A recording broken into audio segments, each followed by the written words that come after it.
So what's up sa inyo mga paps? Ang video natin today is ituturo ko sa inyo kung paano magkabit nito, itong dual horn dun sa motor natin. So kung gusto nyo malaman kung paano magkabit nito, panoorin nyo lang tong video na to.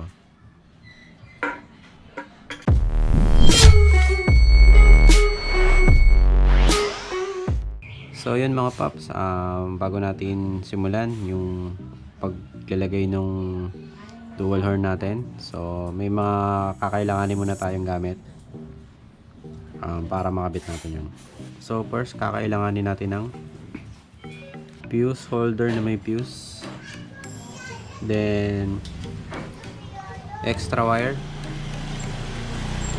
So kayong bahala kung anong gusto nyong kulay. So yung next is horn terminal. So kakailanganin natin ng 7 piraso. Tapos next is yung ring terminal. So kakailanganin natin ng 1 piraso. Then yung last is kakailanganin natin ng relay. So optional lang kung gusto nyo na merong socket relay. So para mas mapadali yung pag-wiring nyo. So kahit wala nun, pwede. Then yung dalawang horn. So yun mga paps, simulan na natin. So first thing muna natin, hahanapan muna natin kung saan natin ito ilalagay. So ako, ilalagay ko muna siya dito, temporary lang.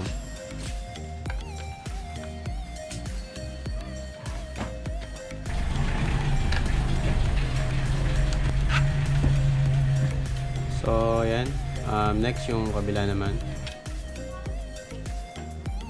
Nakabit na natin yung dalawang horn. So temporary muna, no? Dito muna natin lalagay yung relay. Then next, gagawa tayo ng wire para dun sa terminal natin. So ako may ginawa na akong wire dito na may terminal. So ikakapit lang natin to dun sa positive ng horn. So dito yung positive, ilagay lang natin dyan.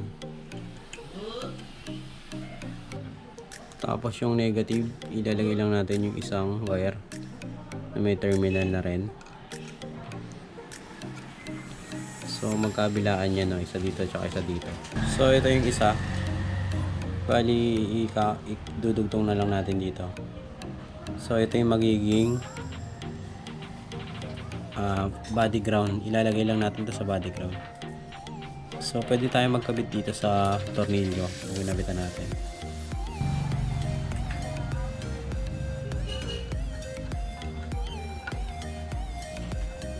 Tapos ilalagay naman natin yung ginawa nating terminal dun sa negative ng horn. So ayan o, magkabilaan na yan, negative. Tapos kinonect natin sa ground. Tapos itong positive na dalawa, gagawin natin, lalagyan natin siya ng female terminal na socket. So ito, lalagyan lang natin ng terminal. So ito lalagyan lang natin ng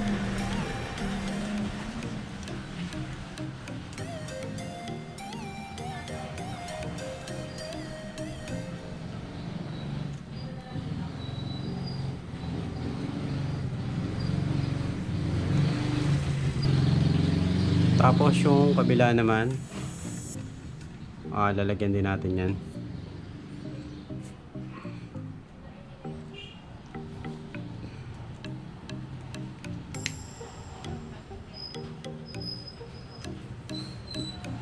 Bali yung ring terminal pala, dalawa pala yung gagamitin natin, no?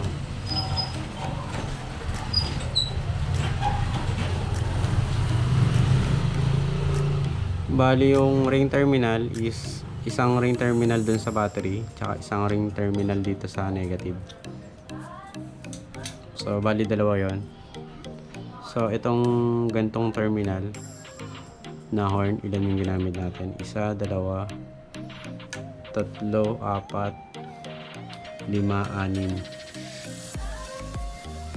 7. So 7, sakto. Tapos ito, lagyan lang natin siya ng shrinkable tube. So kailangan shrinkable tube para hindi naka-expose. Hindi naka-expose yung wire niya.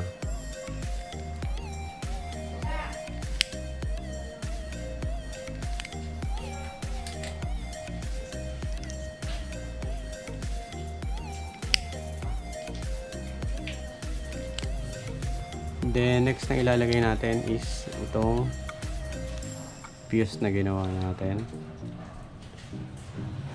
So kakabit lang natin to dun sa positive. So dito, ito natin lalagay. So ikakabit ko lang mga paps. So ayan mga paps. Then next, bali mga paps, temporary ko lang siyang ikakabit, no? So itong kinabit nating positive dun sa battery is kakabit natin dito sa 30 na terminal ng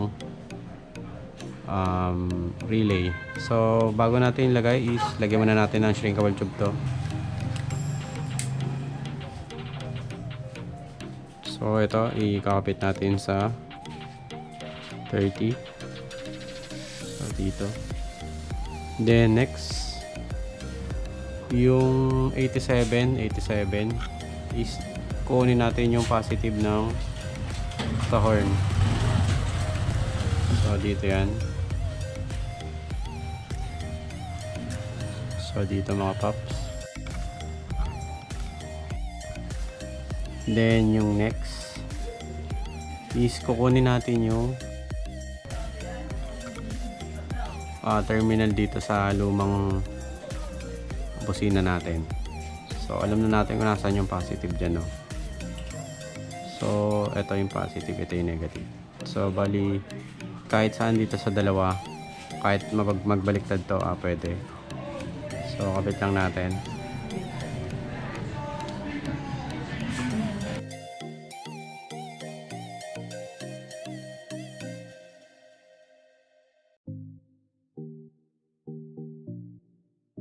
So bali temporary lang natin itong gagawin, no? Para dito sa tutorial natin. So next is kakabit na natin sa battery yung mga terminal niya.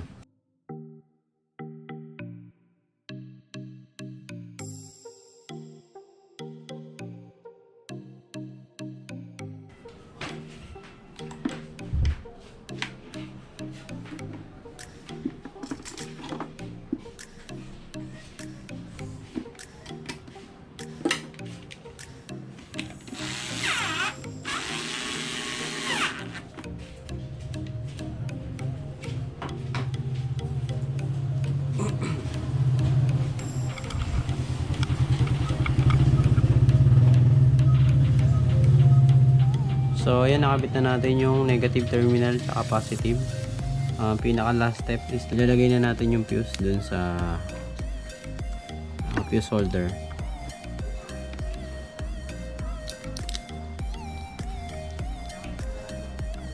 So ayan.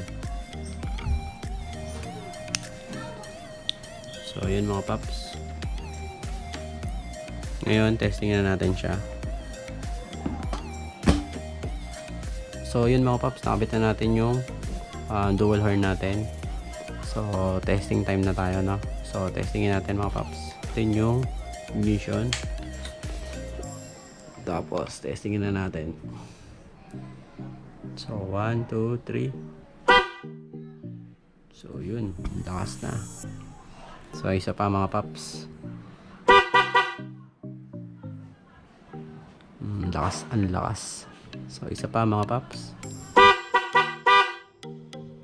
So nice. So yun. So ganun lang magkabit ng dual horn. So yun. So yun mga paps, nakabit na natin yung horn natin. So bali mahirap siya hanapan ng pwesto, no? Ako temporary ko lang nilagay dito. So kung ilalagay natin yung cover dito, hindi natin malalagay kasi nakaharang yung horn natin. So kung may idea kayo mga paps kung saan to pwedeng ilagay, comment down below lang sa comment box section natin. So, yun mga paps. Hanggang dito na lang yung video natin. Maraming salamat. So, yun mga paps. So, hanggang dito na lang yung video natin. Kung nagustuhan nyo yung video natin, paki-hit yung thumbs up dyan. Then, kung bago ka pa lang dito sa ating channel, paki-hit yung subscribe button dyan. Then, paki-click na rin yung notification bell button para ma-update kayo sa mga latest video natin. So, hanggang dito na lang mga paps. Maraming salamat ulit. God bless. Ride safe. Had no need to fight tonight.